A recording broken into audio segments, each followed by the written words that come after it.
Ай кыргызым, турбай эле кой. Жата бер. Жалпайып жата бер.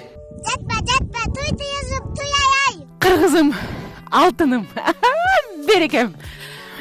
Кыргызым, тура кой, тур. Бүгүн суббота. Кыргыздын жаңы демен Гүлзат Мамытбек сүйлөп жатат. Жата бер. Жата берсең, аябай бир жерденчи бирдеме чыгат да. Ооба, өзгөчө кыргызга жан баштап жаткан жарашат. Ооба, тура кой деп. Тура кой, тур. Суббота күнү, воскресенье күнү, любой күнү иш кылыш керек, любой. Миллионер эмессиңби?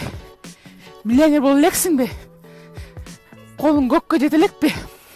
Кеттиги, жата бергиле, жалпайып жата бергиле. Ай, анча-мынча шыпка түкүрүп жатканды унутпагыла. Ооба, уктагыла. Эмне кыласыңар, Өзү эле келип калат, карыз, кредит алып берип аласа берсе эмне кыласыңар? Жата бергиле, кыргыз негизи жалкы болуп жаралганда. Чоң иш кылышыбыз керек, алтыным, чоң. Тынымсыз иштешибиз керек. Тура кой, бизди чоң нерселер күтүп жатат.